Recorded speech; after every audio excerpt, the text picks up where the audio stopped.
There are not many murder cases stranger than the bizarre tale of John Kometz, who was poisoned by someone who sent him cyanide-laced vitamins through the mail.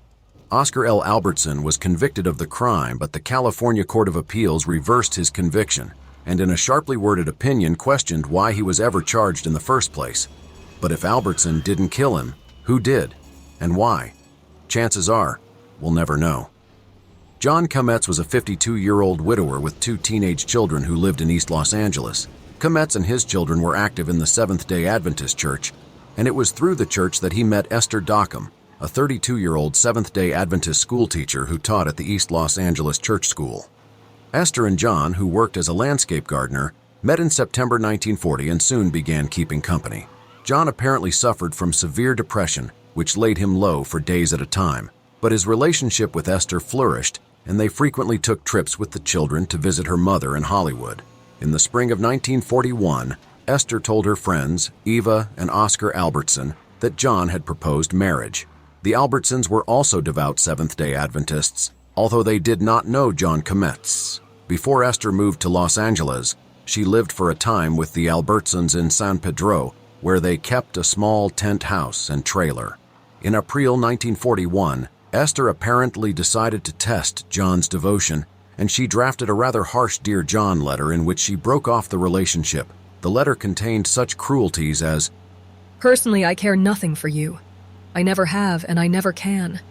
I've tried to act as if I enjoyed what you did for me, and I've felt like a hypocrite for accepting things from you. I appreciate what you have done, but please, I don't want to continue our friendship as we have. I don't care anything about you, and I do not find pleasure anymore in being with you. In fact, I don't enjoy being with you. It's been almost like a punishment for me the last few times I've been with you and the family." Esther realized that perhaps she was being a little too cruel, and that her plan to see where she stood with John might backfire. She started over again in a more gentle tone. Using much softer language, she mailed off her second draft to John Kometz. In early June, Oscar Albertson picked up Esther at her home in Los Angeles and drove her to San Pedro to spend the summer with him and his wife. The next time Esther saw John Kometz was in August, when everyone was attending a church camp at Linwood. According to court testimony, Esther and John saw each other a few days later, and she explained that she had brushed him off because she was afraid that all he wanted was a housekeeper and mother for his children. When John assured her this was not the case, they reunited and rekindled their romance. The rift was quickly healed. Esther sent a postcard to her friends on August 14, 1940. "Dear Ma and Pa, prepare for a shock. Mr. Kometz and I are to be married Monday night."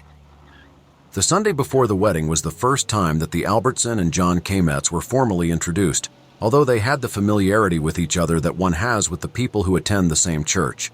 During dinner that Sunday evening, Oscar Albertson agreed to give the bride away. The wedding was a small affair. Esther's mother was ill and unable to attend. Her father was deceased, and the only other witnesses to the ceremony were Esther's brother, the Albertsons, the minister and his wife, 2 relatives of Kometz's and a caterer. By all accounts, the marriage of Esther and John was a happy one, and the Albertsons and Kometz's were social friends. They visited each other almost weekly, and at Albertson's trial, Esther testified that she was in love with her husband when she married him and was never in love with any other man. 2 weeks after the wedding, a strange incident occurred that investigators would later try to link to Kometz's murder. It happened on a Saturday night when the Kometz family, all except the son, were returning from a visit to Esther's mother. All of the parties were able to agree on when the incident happened because the son had left a note on the front door stating that he would be home at 11 p.m., and Esther remarked that it was almost 10:30 when they read it.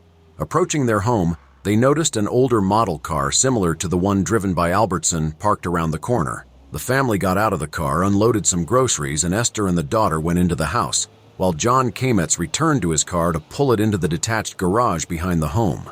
From inside the house, the women heard a cry and a scuffle, and when they rushed outside, they found John had been attacked. His hat was slashed and he suffered a minor head wound. He told his wife that he had grappled with his assailant, but didn't recognize him.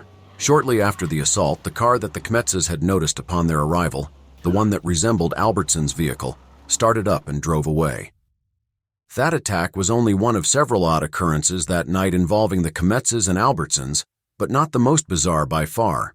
At approximately the same time as the attack, an LAPD prowl car observed a vehicle run a stop sign at a high rate of speed about 4 blocks from the Kometz home. Officer Kellogg gave chase for more than a mile before he found the car abandoned. The car, registered to Eva Albertson, contained the personal effects, clothing, wallet, and eyeglasses of Albertson. Sometime between midnight and 1 a.m. the following morning, 3 miles away from where the Albertsons' vehicle was recovered, 2 other officers found Albertson lying on the road, dressed only in his underwear and socks, holding his head. The story of how he ended up that was too fanciful for police to believe, but they took his statement anyway. It seems that the night before he received a card in the mail. "Dear Al, how would you like to be a village smithy? A friend of mine about 200 miles north of Los Angeles needs a smith and asked me to try and find one this weekend. He will be here Sat night or sun morn. If interested, meet me Sat night 8 p.m. at Core, Vermont Jefferson Owl Drug Cigar Counter. I have spare room, come stay all night to be sure and see him. Friendly yours, George Crocker." Because Albertson was an unemployed blacksmith, he figured this was a decent lead on a job. He kept the appointment, but no one showed up at the cigar counter. He decided to wait for a while in his car, and within a few minutes a man identifying himself as Mr. O'Connor approached the car and said that Crocker could not keep the appointment because he was working at the local Sears Roebuck store until 9 p.m.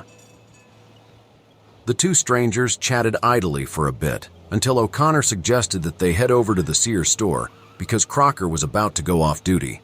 Curiously, O'Connor told Albertson that he was an unemployed gardener and was looking for work. Albertson told the police he referred him to Kometz, writing out his name and address on a card. They were joined shortly by Crocker, who extended his hand and said, "Hello, Al." Crocker got into the front seat of the car and pulled out a bottle of liquor and suggested that Albertson have a drink, which he refused. "This is one time you are going to take a drink," Crocker said.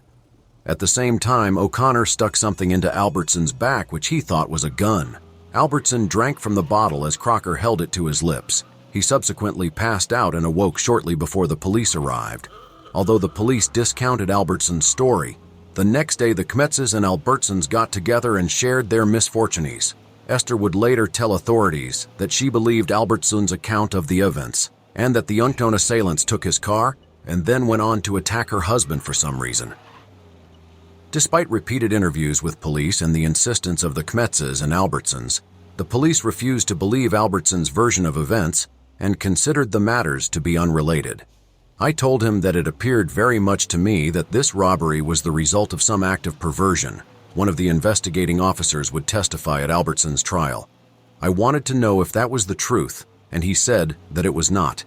Because sitting in the middle of the road in his underwear wasn't a crime, and there was at the time no indication that Albertson was the one who assaulted Kometz. The police returned all of Albertson's belongings to him and ended their investigations. Things went along quietly for a couple of weeks, but the worst was yet to come. On September 22, 1941, a man entered a Santa Monica print shop and placed an order for letterhead paper for the Herb Specialty Company. The printer who made the 1,000 sheets of letterhead, one of which would later turn up at the home of John Kometz, would later decline to identify Albertson as the man who placed the order. The man paid cash for the job and was referred to a stenographer at the letter shop in Santa Monica for assistance with multigraphing, a pre-photocopying method of mass-producing identical copies. After the man picked up the job at the printer on September 24, 1941, he went over to the letter shop and dictated a 2-page letter that read in part, "Dear friend, we are selecting a limited number of men in various localities in and about Los Angeles who have reached the age of 40 or more whom we believe, without any hesitancy, need healthful help. This help is coming to you absolutely free of charge through the use of vitalizing vitamin vigor. Please read this entire letter and then let these vitalizing vitamins put spring in your step. Here is our plan. We are sending you, under separate cover, a 10-day supply of our vitalizing vitamin vigor at no cost to you. Follow the simple directions carefully, and when this supply is exhausted, if you are satisfied with the amazing results, send us 10 names of men that you believe would be benefited by the use of vitalizing vitamin vigor, and for your trouble and benefit, we will send you free of charge a 30-day supply. We believe this way is the best and cheapest advertising and a splendid method of helping each other, including the other fellow." A week later, the same man returned to the letter shop and ordered 500 copies of a 1-page letter, offering a 10-day supply of a vitalizing vitamin vigor. This stenographer would later testify that Albertson very closely resembled the man who placed the 2 orders. Her supervisor, who owned the shop and who had talked with the customer about mimeographing the letters, was more sure of herself. She positively identified the man who placed the order as Albertson. On the morning of October 9, 1941, another public stenographer in Hollywood was given a list of 21 names and was asked to address an envelope for each. The 15-minute task cost the man 45 cents, and the stenographer would later testify that she remembered the name Kometz being on the list because of the unusual spelling.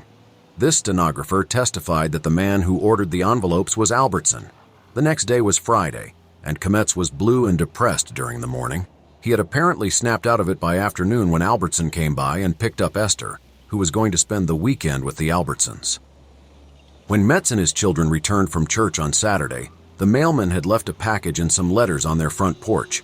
The package came from the Herb Specialty Company, 1436 North Wilcox Avenue, Hollywood, California. It had been mailed from the Hollywood post office the day before at 3:30 p.m. Kometz took the package inside, put it on a dresser in his bedroom, and promptly forgot about it. Esther returned on Sunday evening about 7 p.m., and the Kometzes and Albertsons spent a few pleasant moments together before the Albertsons headed back home. As Kometz and his wife were preparing for bed, he told her about the package from the Herb Specialty Company, and they opened it. Inside, they found 12 capsules, although there were compartments for 15. 2 of the capsules were dark and the other 10 light. The box was about 3 inches long and 2 inches wide, with a white top and bottom and orange sides. The capsules were held in place by holes or compartments punched in 2 cardboard trays and a layer of cotton on top. In addition, the box contained the letter that had been multigraphed at the letter shop. It was signed by Dr. W. W. McElroy, manager. The California Appeals Court reported that the signature was written in ink but looked as though it might have been traced, and the penmanship was no better than that of a child. Esther later testified that Kometz asked her if she thought he should take the vitamins. I told him from what we had read in the letter that it assured us that it could not do any possible harm. I guessed if he took them, it certainly could not harm him in any way. Kometz took the pills to the kitchen, and following the directions that stated he should take the darker pills at bedtime, washed them down with water. He immediately said that it made him dizzy, the trial testimony revealed. He came into the bedroom, put the window up, fell back on the bed, let out a horrible groan, and started breathing very heavily and noisily and frothing at the mouth, with his eyes seeming to bulge. Esther called the family physician who arrived and administered an emetic. When that failed to improve Kometz's condition, they called an ambulance. By 10:35 p.m., a little over 90 minutes after taking the pills, Kometz was dead. Both the physician who treated Kometz at his house and the first police officer at the scene noted that Esther was acting unusually during the crisis. Mrs. Kometz was very calm and very collected. She was even more or less joking with Mr. and Mrs. McGill, Officer Edward M. Crum testified, referring to some neighbors who showed up. She treated the whole matter very lightly. She showed no emotion at all. I paid particular attention to it because I thought that it was rather strange. At one point, she asked the doctor, "Do you think he is dead yet?" Officer Crum began investigating, and Esther gave him the letter from Dr. McElroy. He folded the letter and placed under his uniform cap, which was resting on top of some furniture. Shortly afterward, he noticed that Esther had taken the letter from where he put it. He retrieved from her and put in his breast pocket. He had to get the envelope back from the McGills, who had taken it home for some reason. Kometz was poisoned by cyanide, the autopsy revealed.